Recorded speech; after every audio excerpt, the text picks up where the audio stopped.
guys, Terrence Lewis Helps tip video for the week. This is a really good one. We got access into a property. This one's not mine, but this is access into a property that is old prior to 1940 construction. I can use this as an opportunity to show you guys some of the challenges that you'll face and why I personally buy properties over 1940. A lot of the challenges that you're going to face dealing with these old properties.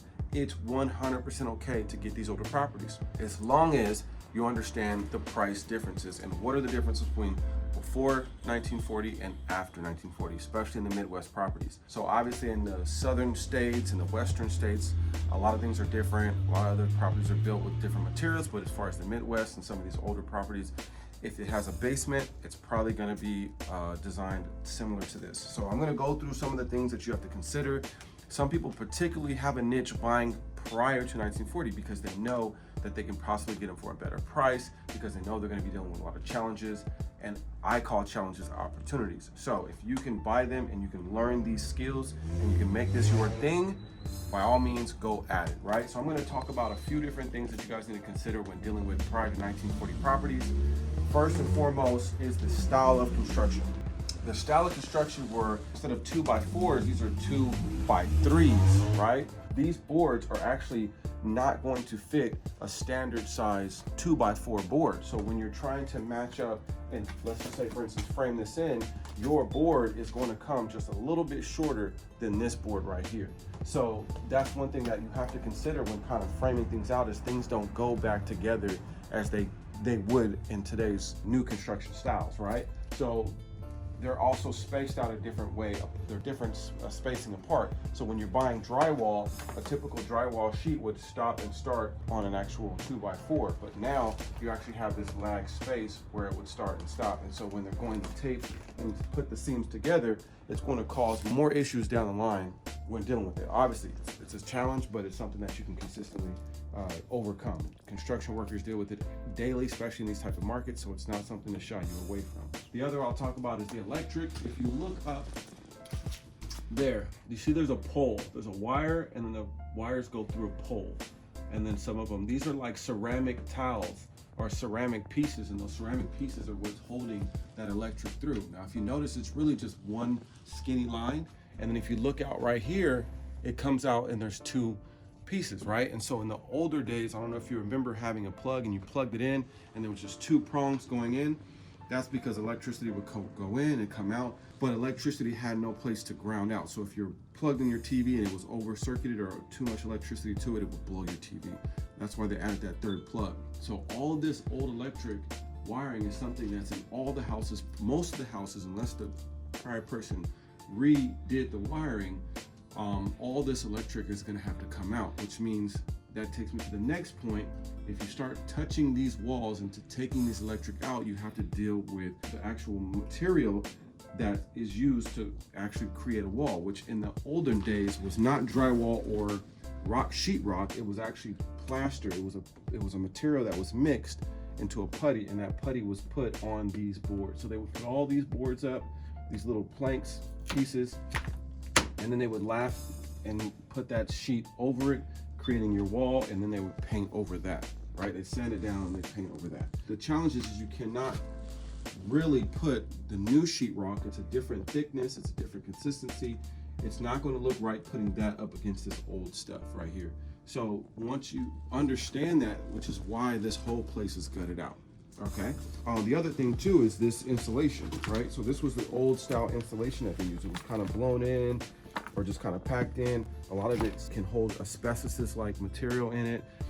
So it's very unhealthy for breathing it in. It's very unhealthy. So it's kind of one of those things. Once you start this project, you gotta keep going, keep consistently tearing this all out. Just try to keep your studs in there. Okay, and since we're here with the plumbing, this is another thing too, is the galvanized piping, right? Galvanized piping is an older material. It's what happens inside of that galvanized piping is that the water starts to deteriorate the metal, and the metal starts to consistently rust, and that rust grows and grows and grows over time, giving you zero pressure eventually at some point. Especially with it being so old, over 100 years old, you can pretty much guarantee that those pipes. The challenge with that as well is when you cut these off and you vibrate that and you take all that rust and break it up, you can no longer attach a new piece to that, because all of that broken up rust is just going to go through that pipe and clog up your new fixtures and whatever else you have going on there. So that's another thing. That's why when you have properties of this age, you just know new plumbing, new electric. Whenever you touch a wall that you have to break into, you might as well just take that whole wall out and just start from a fresh wall and just put all new sheetrock over that wall. So you've got the electric, that's old style that needs to be replaced. You have plumbing, that's old style that has to be replaced. The sheetrock that has to be replaced, and then just constantly understanding that your wood, your new wood material that you're putting into these properties are not going to line up directly with the other ones. So you're going to have some challenges, but obviously the new contractors are going to be able to deal with those situations for you. Other than that, I mean, the windows are just the last piece that I probably would touch on. A lot of these windows are weighted systems. So right here, if you look at the wall, let's see if I can get this out for you guys. So this right here is a weight. This weight is what allows this window to go up. This goes up when you close it, and this comes down when you go to pull it up. And this weight is what keeps the window up for you. So this weight system is just no longer a relevant system in new construction. So what has to happen is this whole thing has to completely come out. The mid-range, not the newer windows, but the ones that were made out of aluminum, you can simply just knock out the windows and retrofit one into the framework of those older style windows. But these type of windows you can't. So this is what's called new construction windows. You're gonna have them frame them in.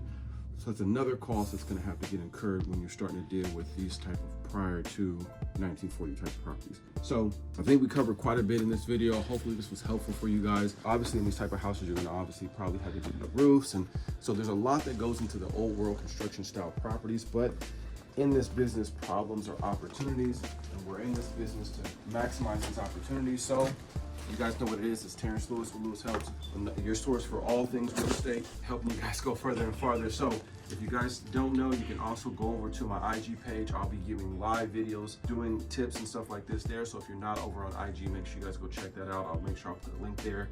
Don't forget to like and subscribe to this video. You guys know what it is. It's all free information for you guys. Hit that pound button so you can get notifications of the next video, because we're gonna start consistently putting out more of these videos. We're live and actively in these properties, so you're gonna be able to walk through demo projects with us and consistently see as we grow. And if you need help in your endeavors and your adventures in real estate investing, don't forget we do free consultations for you guys and me personally. So I'm here to help you guys out. Nobody was there to really help me when I got started, so that's what I'm here for. It's LewisHelps. You know what it is, you know where to find me. Peace.